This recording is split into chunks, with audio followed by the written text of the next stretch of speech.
새해니까 또 1월 관련된 얘기를 해야 될 것 같은데, 산타랠리 하던 와중에 조금 악재들이 부각되는 이슈들이 많아가지고 우리 1월 대비하는 측면에서 리스크 관리 차원에서 얘기 한번 해보겠습니다. 자, 여기 보시면요, 주간으로는 증시가 상승 마감하고 나쁘지 않았는데요, 금요일이었죠. 주 후반부에 증시가 좀 약세 마감을 했습니다. 전반적으로 다 안 좋았는데요, 여러 가지 이유들이 많이 나오고 있지만은 제가 생각한 부분하고 외신들이 다뤘던 이슈들 위주로 정리를 해드릴게요.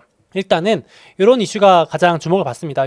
최근에 큰 손들, 그러니까 연기금이나 대형 펀드 이런 기관들이 포트폴리오를 재조정, 리밸런싱 하는 수요가 예상보다 크다, 이런 말이 좀 설득력 있게 와닿거든요. 연말 앞두고 우리 개인들도 조정하잖아요. 그것처럼 기관들도 조정을 하는데 생각보다 재조정해야 될 일이 많았다. 왜냐하면 여기 나와있지만 최근에 금리 전망이 좀 대폭 변경되는 부분이 있죠. 그래서 금리가 내년에 많이 내려갈 거라고 기대를 했던 부분이 좀 실망감으로 바뀌면서 이제 기관들도 거기에 맞춰서 주식을 좀 더 줄인다거나 이런 식으로 위험 관리를 하려는 매물들이 좀 나왔다. 그래서 연말까지는 조금 이럴 수 있다라는 얘기들도 있습니다.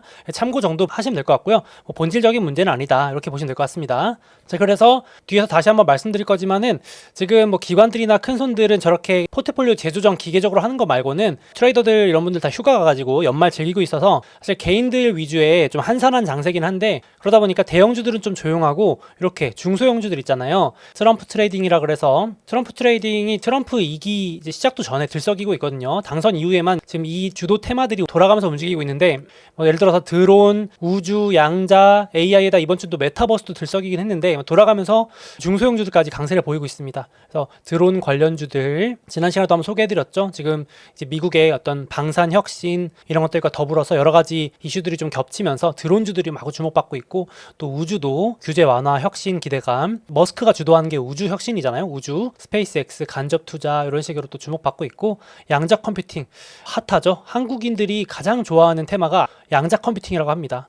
저는 사실 여담이지만 양자 컴퓨팅 공부를 아무리 해봐도 너무 어렵던데 참 어떻게 다들 알고 투자하시는지 신기합니다. 저는 이해가 도저히 안 될 정도 너무 어렵더라고요. 양자 컴퓨팅 공부를 해보면서 그렇게 투자를 또 해서 지금 많이들 수익을 내시는 것 같고, 메타버스 관련주, AI에서는 테슬라 외에 팔란티어 이런 관련 기업들도 돌아가면서 좀 주목을 받고 있고, 암호화폐도 원래 수혜주였는데 암호화폐는 조금 부진한 편입니다. 그래서 이제 주도주에서 약간 쉬어가는 중이고, 이렇게 보시면 될 것 같고, 뒤에서 좀 더 자세히 얘기 들어볼 거고요.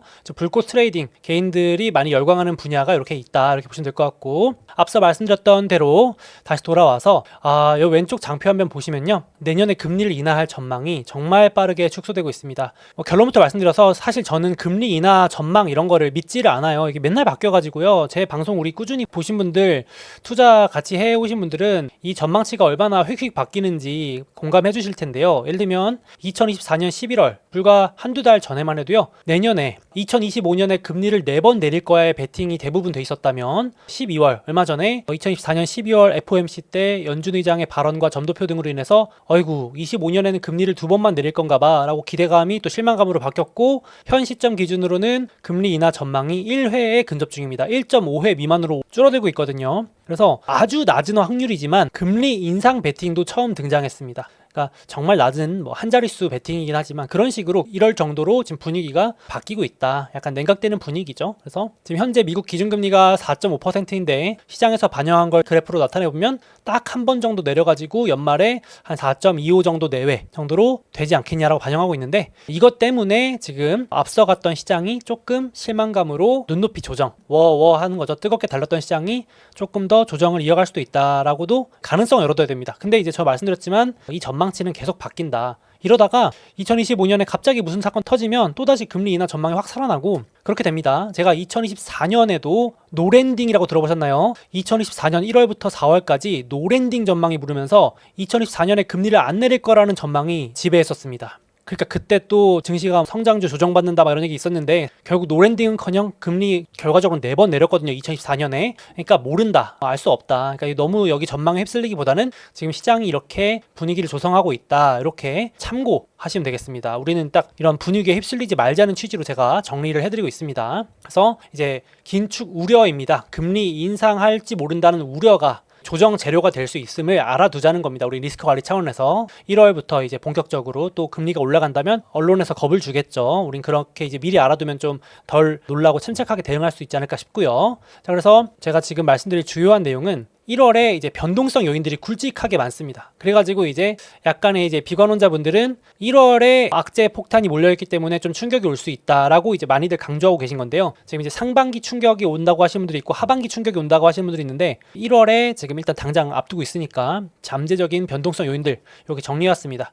일단 트럼프 취임식인데 이게 악재가 될지 호재가 될지 모르겠지만 일단 트럼프 취임식 전후로 변동성이 커질 수 있고 트럼프가 각종 발언들을 쏟아내고 행정명령들에 서명을 할 테니까요. 그리고 1월 말에 FOMC 금리 결정도 있고 1월 24일 일본의 금리 결정도 있습니다. 지금 저한테도 댓글에 보면은 일본 금리 인상은 괜찮을까요? 물어보시는 분들 많을 정도로 지금 일본도 이슈가 있죠. 지금 계속해서 일본이 금리 인상 미룬다 하고 있는데 결국 언젠가는 이제 올해 2025년 들어서 금리 인상을 할 가능성이 높아지고 있어가지고 요게 이제 미 증시나 이런데 좀 충격을 줄 수 있다 이렇게 말들을 많이 하고 있죠. 이미 2024년 8월에 일본 금리 인상 우려로 인한 엔캐리 트레이드 청산이라 그래가지고 쇼크가 한번 나왔었죠. 블랙먼데이라고 전 세계 글로벌 증시가 월요일날 다 쏟아져 내렸던 일시적으로 그랬던 경험이 있기 때문에 다들 걱정하시는 부분이 있는데 이게 이제 계속 1월에도 겹쳐 있고 그리고 이제 이런 것들 조금 메인 이슈는 아닌데 연준이 보유하고 있는 여유자금이라고 하는 RRP 0레포라 그래가지고 그냥 쉽게 생각해서 연준이 보관하고 있는 과잉 유동성 저장고 여유자금도 다 떨어져 간다. 1월이면 다 떨어질 것 같다라는 우려도 또 커지고 있고 그리고 재무부 장관이 이번에 발언했는데 1월 중순이면 부채 한도가 소진될 것 같다라고 이제 또 경고성 메시지를 날렸는데 이런 것들을 조정 재료로 삼을 수 있다 이렇게 보시면 되겠습니다. 그래서 그런 것들이 반영돼서 왼쪽에 지금 미국의 시장 금리 10년 금리 4.6 넘어가고 있어요. 제가 지금 최근 한 달간 계속 말씀드리고 있는 고점을 높이고 있거든요. 그래서 전 고점이었던 4.7을 넘어갈 때도 한번 충격이 올 수도 있고 혹시나 그러면 안 되겠지만 또 5% 넘어가면 또 아주 시장이 출렁일 수 있는 재료가 될 수 있으니까 이 정도 리스크 관리를 미리 해놓으시면 되겠습니다. 제가 강조드리지만 미국 10년 금리는 매크로 볼 때 동향 파악할 때 중요한 지표니까 이 정도는 꼭 알아주시면 좋겠습니다. 그리고 진짜 찐 하락, 찐 쇼크는 제가 이렇게 리스트 정리를 해주는 데서 나오는 게 아니고 시장이 예상 못한 뭔가가 나와야 진짜 찐 쇼크고 이렇게 우리가 리스크 관리를 대비하고 있는 거는 시장도 어느 정도 알고 대비하고 있기 때문에 조정이 나와도 또 금방 회복하거나 저가 매수가 들어옵니다. 그래서 제가 말씀드린 이런 요인들은 단기 조정 정도다. 위험하다 이게 아니고 조정 정도에 우리가 또 저가 매수할 수 있는 기회로 삼자 이렇게 좀 봐주시면 좋겠습니다. 그래서 어떤 음모론적인 걸로는 이런 얘기가 나오는 거예요. 하필 또 1월 중순에 트럼프 취임식 전후가 있는데 그때를 노려가지고 어떤 시장에 쇼크를 주려는 트럼프 반대 진영의 노림수다. 소위 말해서 좀 극단적으로 갔을 때 바이든 행정부에서 이런 악재 같은 폭탄들을 트럼프한테 넘기려고 한다라는 좀 극단적인 음모론이나 의견도 있습니다. 그래서 요거는 보시는 시각에 따라 또 다르겠지만 이럴 정도로 지금 1월에 변동성 큰 요인들이 많다 이런 얘기입니다. 그래서 제가 앞서 말씀드렸던 연준이 이제 과잉 유동성을 저장하는 저장소 RRP라고 하는 요 그래프가 코로나 때 엄청나게 풀린 돈으로 연준이 맡아줬던 돈의 저장소가 급격하게 줄어들고 있습니다. 이게 이제 이 밑으로 내려갈수록 시장의 유동성이 메말라 간다. 과잉 유동성이 메말라 간다는 뜻인데 요거 이제 내려가면서 증시에 충격이 올 수 있다라는 약간의 주장도 다시 커지고 있습니다.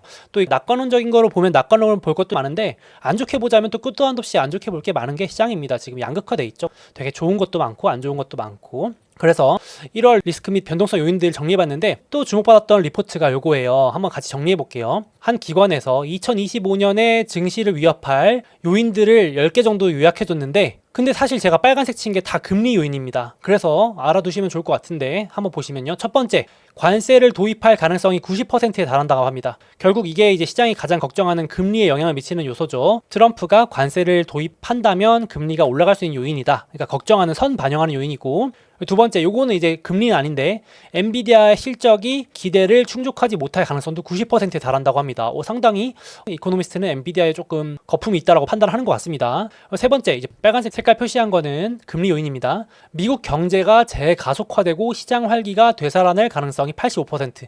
그러니까 고금리 유지 요인이죠. 이게 아이러니하게도 미국 경제가 안 좋고 소비가 둔화되고 막 실업률이 올라가야 금리가 내려가든지 금리 인하를 할 텐데 지금 미국 소비가 너무 좋다라는 얘기들이 계속 나오고 있잖아요. 경제 지금 전망 GDP 성장률도 너무 좋고 해가지고 그래서 85%의 확률로 오히려 재가속화 둔화가 아니고 다시 시장이 살아날 가능성까지 이렇게 있어서 이것도 고금리 요인. 그리고 이제 네 번째 이거는 이제 금리 얘기는 아닌데 트럼프 행정부에 들어서서 M&A 이런 거 풀어주면서 증시 호황으로 신규 상장 등의 활동이 반등할 가능성 75%. 이건 뭐 증시에 좋은 요인이고 금융주 좋은 요인이겠죠. M&A 월가에 좋은 요인이고 이제 5번부터 8번까지 다 금리 요인입니다. 연준이 이제 중립 금리에 대한 언급을 중단할 가능성.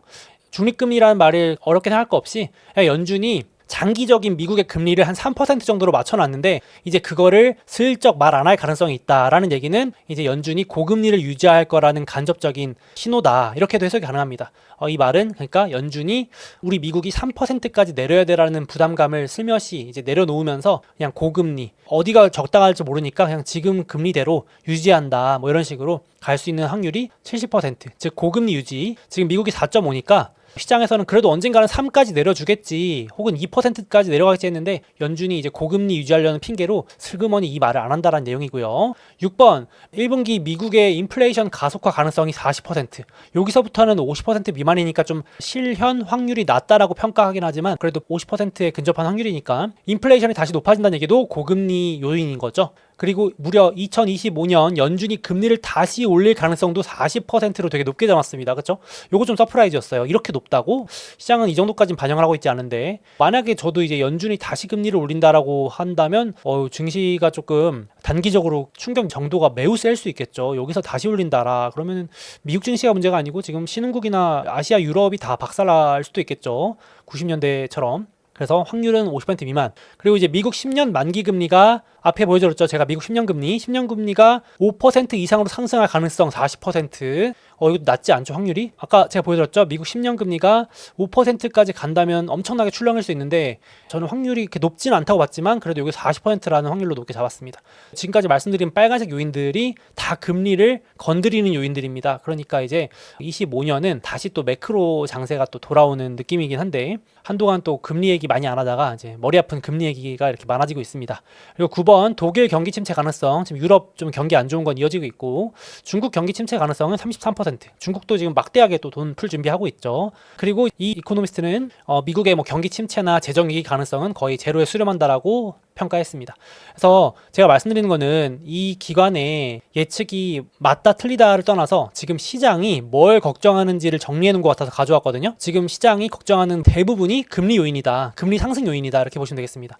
그래서 이런 걸 핑계 삼아서 핑계 될 재료들이 많잖아요. 또 상반기 우리 1월에 금리 올리면 조금 시장이 요거 가지고 조정받을 수 있다 정도 같이 보시면 되겠습니다. 그렇게 보시면 될 것 같고 제가 지난번에 한번 공유드린 리포트 한번 저 카페 놀러 오셔서 보시면 좋을 것 같아요. 강세장이 이어지겠지만 그럼에도 불구하고 3년 차에 한번 충격이 오는 건 금리였다. 근데 지금 역사가 반복되려는 모습을 보이고 있어서 요것도 그냥 참고 정도 하시면 되는데 그런 금리로 인한 조정은 매수 기회였다라는 게 포인트가 되겠습니다. 조정이 나온다면 매수 찬스였다. 과거 통계상 그랬다는 얘기고 저도 그렇게 일단은 이게 장이 꺾인다 이런 것보다는 조정이나 변동성을 만들 요인이다 생각하고 있습니다. 그래서 제가 맨날 저장해놓고 한 번씩 이럴 때마다 꺼내보는 게 있죠. 정말 제가 좋아하는 투자자 피터 린치인데요. 제가 이제 마음 심란할 때마다 피터 린치 책을 펼쳐보기만 해도 기분이 좋아지는 분인데 연준 의장도 못하는 금리 예측을 네가 할 수 있겠냐 이런 뼈 때리는 말을 할 수 있는 분입니다. 사람들이 자꾸 금리 예측하려고 하는데 그런 금리를 연속 3번만 맞출 수 있다면 그는 억만장자가 될 수 있다. 거시경제에 14분 쏟는다면 12분은 낭비한 거다. 연준 의장도 못하는 걸 자꾸 예측하려고 하지 마라. 노이즈다. 이렇게 말하는 거죠. 저도 한 표 던지고 싶습니다. 우리가 분위기 파악은 해야 되지만 너무 맹목적으로 전망에 귀를 기울이면서 투자에 너무 중요한 판단으로 삼으면 오히려 실수하는 경우도 많더라. 노이즈에 가깝다 생각이 듭니다. 그래서 저는 이제 날씨보다 진짜 더 변덕스럽다 생각을 해서 이렇게 말씀드리고 싶고요. 그래서 지금 실제로 금리가 계속 내려가지 않고 있는 부분이 있는데 확실히 여기 제가 매주 지금 트럼프 당선 이후 주목받은 대형주들 위주로 정리를 해드리고 있어요. 그래서 한 탑 10 중에서 특징 종목들 위주로 제가 보여드리고 있는데 여전히 테슬라 팔란티어는 대표 수혜주로 꺾이지 않고 잘 나가고 있는 건 명확하고 탑 10 안에 갑자기 대거 지금 포진하고 있는 기업들의 공통점이 바로 소비 관련주입니다. 야 진짜 한국에서는 약간 내수 침체 때문에 이번에도 막 소비 심리 역대 최저로 내려가고 막 꺾이고 이런 것들을 보면은 정말 다른 세상 얘기 같은데 당연히 이제 미국이 다른 국가니까 그렇겠지만은 여기 보시면 테피스트리라고 하는 회사는 대표적인 미국 가방, 명품 이런 거 만드는 회사, 코치라는 브랜드 가지고 있는 회사고요. 데커스라는 회사는 호카라는 신발, 어그부츠 아시죠? 어그라는 신발 이런 거 만드는 회사. 그리고 유나이티드 항공사, 룰루레몬은 비싼 애슬레저, 요가복 만드는 회사인데 이런 기업들이 지금 상위 10등 안에 랭크가 되고 있습니다. 그럴 정도로 트럼프 당선 이후에 수익률이 강할 정도로 지금 연말 소비가 계속해서 생각보다 잘 나와가지고 무슨 AI주 저리 가라 할 정도로 지금 잘 나오고 있는 상황이고요. 그러니까 이제 앞에 보여드렸던 것처럼 금리를 더 내리긴커녕 올려야 되는 거 아니냐 이런 얘기가 또 나오는 거고, 경제 전망이나 GDP 이런 것들이 내려가지 않는 이유가 소비가 너무 짱짱하다 이런 상황입니다. 그래서 이것도 언제까지 이어질지 모르겠지만 염두에 두실 필요가 있겠고, 실제로 이번 주에도 마스터카드에서 연간 보고서를 내는데 연말 소비가 너무 세게 나와가지고 예측치를 대폭 넘어섰다, 막판에는 그냥 소비가 몰아쳤다, 이렇게까지 보고서를 냈고, 항공주들도 요즘 엄청 세거든요. 근데 지금 내년 항공 예약 수요도 꽉꽉 들어차가지고 지금 주가들이 난리가 났어요. 그래서 미 교통안전청에서 발표한 게 뭐냐면요, 미국 여행 신기록 탑10이 모두 올해 2024년에 달성했답니다. 그러니까 출입국자 수, 뭐 이동 거리, 방문객 수, 뭐 각종 그런 지표들 있잖아요. 그 기록들이 모두 탑10 안에 들 정도로 올해 좋았다는 거고, 유나이티드 항공은 올해 S&P 500 중에서 네 번째 순위를 기록했습니다. 138.8% 올랐어요. 거의 엔비디아급입니다. 엔비디아가 한 170%, 160% 올랐거든요. 올해 우량주 500개 중에 4등 했습니다. 항공사가 엄청나죠. 물론 많이 빠졌던 것도 있지만 그 정도로 지금 이제 소비가 너무 좋다라고 계속해서 서프라이즈가 나오고 있고, 저도 2025년에 미국 갈 일 있을 것 같아가지고 티켓 한번 알아봤는데 진짜 티켓 벌써 뭐 다 팔린 그런 것도 있고 가격들도 엄청 올랐더라고요. 그래서 야, 진짜 여행 수요가 이렇게 강력한가 뭐 이런 생각도 들 정도였는데 어떨지 모르겠습니다. 그리고 이제 올해 2024년 ETF 제가 모니터링하는 것들 주요 ETF를 꼽아봤는데 1등은 역시 빅7이었고요. 빅7 수익률이 평균 68.4% 나왔고, 그리고 뒤에 다른 것들이 있는데 5등에 항공주. 야, 항공사들이 이렇게 순위가 올해 좋았습니다. 드물 정도인데 완전히 올해는 뭐 기술주 못지않은 수익률을 냈다는 거, 항공사가 소비가 그렇게 강력하다는 거 미국 기준으로 좋았다 보시면 될 것 같고, 그리고 제가 그 부의 효과라는 거 한번 말씀드린 적이 있는데 이게 무시 못할 것 같긴 해요. 지금 미 증시가 너무 좋잖아요. 그래서 미국 가계가 보유한 주식의 값어치, 평가이익이 그냥 폭등하고 있습니다. 미국인들은 그냥 자동으로 적립식으로, 직장인분들은 연금 계좌나 이런 데 매칭이 돼가지고 적립이 되는데 지금 이게 주식이 그냥 매일매일 신고가 가니까 보이시죠? 추세를 넘어섰죠. 그냥 추세가 이렇게 올라가 버리잖아요. 그러니까 제가 생각해도 제가 미국인 어떤 가게 미국 주식 해놓으신 분들이라면은 막 복리효과로 소비를 안 하실 이유가 없을 정도로 지금 분위기가 좋은 것 같습니다. 그러니까 물론 어려운 사람은 어렵고 좋은 사람은 좋은데, 안 그래도 제가 보니까 미국의 노숙자 증가 비율이 이번이 역대 최고래요. 그러니까 노숙자 홈리스 비율이 역대 최고라서 문제가 된다 그랬는데, 제가 다음 기사를 보니까 또 항공 여행은 또 수요가 역대 최고예요. 그러니까 지금 힘든 사람도 역대 최고, 좋은 사람도 역대 최고, 약간 이런 느낌으로 참 초양극화 현상이 우리 시대의 어떤 모습인 것 같습니다. 제가 말씀드렸지만 좋은 쪽 보려면 한도 없이 좋은 쪽이고, 안 좋은 쪽 얘기하면 한도 끝도 없이 안 좋은 쪽 얘기가 나오는 것 같아요. 그래서 이런 쪽을 본다면 야, 금리를 내릴 필요가 있냐 이런 얘기까지 나오는 거죠. 이제 어려운 쪽 보면 금리 빨리 내려야 된다 얘기가 나오는 거고, 어디에 포커스를 맞추냐의 차이인 것 같습니다. 그래서 지금 주식시장 호황 영향도 한몫하는 것 같다 이렇게 말씀드려봤고요. 그래서 지금 금리 상승 요인들이 1월에 많다, 그리고 증시의 변동성을 줄 요인들이 많다 이 말씀을 드렸는데, 이런 얘기도 나와요. 오히려 트럼프 취임식 때 달러나 금리를 누를 수도 있다. 그 이후로 오히려 금리 달러가 내려갈 수도 있다라고 하는데, 실제로 트럼프 1기 때 취임식 이후부터 달러가 꺾였거든요. 지금도 그래서 그 주장을 하시는 분들이 늘어나고 있어요. 야, 지금 달러 난리 난 것처럼 보이지만 트럼프 취임식하고 분위기가 바뀌면서 이런 거 있잖아요. 트럼프 취임식 우려로 미리 증시가 빠졌다가 혹은 금리도 미리 올랐다가 취임식 끝나면 불확실성 해소라는 명분으로 주식이 오르기도 하고 금리도 진정되고 달러도 진정될 수 있잖아요. 지금 그런 얘기도 나오는 겁니다.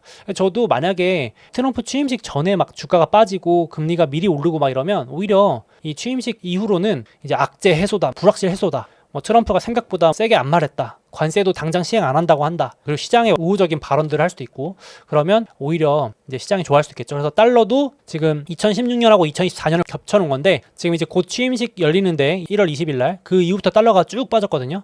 과연 이번에도 그렇게 될까 기대하시는 분들도 있고, 금리도 이제 트럼프가 뭐 연준을 압박하는 발언을 한다던가, 고금리 때문에 지금 시장이 출렁이면 분명히 한마디 할 거거든요. 하다못해 트위터를 통해서 하든 소셜미디어를 통해서 하든. 그래서 그럴 수도 있다는 얘기도 나옵니다. 희망사항일 수도 있겠지만요. 그래서 트럼프는 시장에 충격을 주고 싶어 하지는 않는 인물 중에 하나이기 때문에 그렇게 생각이 들 수도 있겠죠. 또 그리고 머스크도 철저하게 규제 완화와 저금리 옹호론자입니다. 지금도 머스크가 연준은 인력이 터무니없이 과하다라면서 연준도 때리고 있어요. 연준도 지금 이 머스크도 지금 이제 연준이 너무 인력이 많다, 막 잘라야 된다는 압박까지 넣고 있는데, 머스크도 참고로 연준한테 불만이 많아요. 트럼프 대통령 당선되기 전에도 머스크가 테슬라의 운영진으로서 경영자로서 2022년, 2023년 이럴 때 연준이 금리를 너무 올렸기 때문에 그때 테슬라 주가도 폭락했고 판매량도 급감하고 자동차 판매 자체가 금리에 민감하잖아요, 아무래도. 그래서 당연히 싫어합니다. 싫어할 수밖에 없죠. 자동차를 팔아야 되는데 고금리를 옹호한다, 이게 약간 앞뒤가 안 맞는 말이기 때문에 머스크도 계속 이제 연준을 압박할 거라는 그런 얘기도 많죠. 그래서 지금 머스크의 말이 곧 거의 트럼프의 말급으로 그렇게 받아들여질 정도로 영향력이 세졌기 때문에 이런 얘기도 있습니다. 그래서 우리가 지금 미리 걱정하는 것들이 생각보다 과도한 우려일 수 있다, 이렇게 보실 수도 있겠습니다. 그래서 자, 금리 한번 또 이슈들 정리해봤고 1월 달에 다가올 리스크 같이 정리를 먼저 해봤어요. 우리 이제 새해 앞두고. 그리고 이제 그 외에도 트럼프 트레이딩은 계속 이어지고 있습니다. 이제 금리를 뚫고 올라가는 거죠. 금리와 무관하게. 그래서 제가 여기 주간으로 매주 보여드리고 있는데 정말 뜨겁습니다. 이게 뜨겁다라는 말로도 표현이 다 안 되는 것 같아요. 양자 컴퓨팅부터 드론은 한 주에 거의 막 2배씩 오르는 것 같습니다. 대선 이후에 지금 1000% 오른 거, 대선 끝난 지 아직 한 달 이제 넘었거든요. 여기 보시면 평균 6배, 7배입니다. 지금 뭐 2배 오른 주식은 명함도 못 내밉니다. 여기 보시면은 올해 트럼프 트레이드 가지고 나 2배 벌었어요 라고 하면 어디 명함 못 내미는 상황입니다. 지금 진짜로. 그래서 양자 컴퓨팅 난리 났고요. 여기 음영 처리 같이 해놓은 거 색깔별로 드론 관련주들 난리 났고, 뭐 AI, 우주 난리 났습니다. 그래서 이런 주식들이 있는데 역시 단기로 테마주에 껴가지고 영향을 미치는 부분도 있는데 일단 고변동은 유의해야겠지만은 그래도 단기적으로는 좀 조심해야겠지만 길게 봤을 때는 이제 혁신 규제 완화, 미래 유망 분야가 될 것으로 생각은 듭니다. 저도 그래서 부정적으로 보진 않아요. 다만 여기서 이제 진짜 배기 옥석 가리기가 시작되겠죠. 이제 지금은 다 같이 오르거든요. 예를 들면 드론이라는 거에 드만 껴있어도 오르는 장세고 양자 컴퓨팅에 양의 이응만 껴있어도 지금 오르는데 이제 나중엔 진짜 배기냐 아니냐가 이제 갈리면서 어떤 건 폭락하고 어떤 건 계속 올라가고 하겠죠. 그래서 잘 봐야 될 것 같고 역시 테슬라 팔란티어도 대표 수혜주로 계속 트럼프 2기 때는 기대를 해봐도 되지 않을까 조심스럽게 생각을 합니다. 이 분야는 제가 계속 적어놨는데 규제 혁신의 대표 분야이기 때문에 관심 있게 공부를 같이 해볼 필요가 있겠습니다. 저도 계속 공부를 해서 중요한 이슈들은 정리해서 공유 드리도록 하겠습니다. 추가로 제가 지금 리스크 먼저 말씀드렸지만 되게 긍정적인 낙관론도 많아요. 그래서 이번에는 반대편으로 낙관론의 얘기도 하나만 정리드리겠습니다. 2025년 기술주 전문가 테크 수석 전략가인 댄 아이비스가 전망한 기술주 10대 전망인데요. 요거 보시면 그냥 아주 낙관론의 끝판왕인데, 첫 번째, 테크 기업들의 인수합병이 급증할 것이다. 왜냐? 지금 바이든 행정부 끝나고 반독점법 조사하던 리나칸이 퇴임하면서 빅테크나 이런 애들이 중소형 기업들을 막 잡아먹고 이런 것들이 다시 활성화될 거다. 요거는 이제 실현 가능한 얘기죠. 지금 인수합병이 몇 년 동안 이루어진 게 없거든요. 엄청나게 미국은 인수합병을 활발하게 하는 나라인데 최근 몇 년 동안 조용했다가 다시 할 가능성이 높습니다.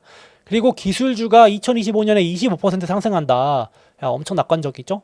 AI 혁명과 기업 지출이 증가하면서 늘어날 것이고, 이것도 엄청 낙관적입니다. 애플, 엔비디아, 마이크로소프트가 순서대로 시가총액 4조 달러에 가입할 것이다. 애플은 이제 얼마 안 남았고요. 이미 벌써 말도 안 되는 소리는 아닙니다. 4조 달러라니까 엄청나 보이지만은 이미 3조 달러로 넘어가지고요.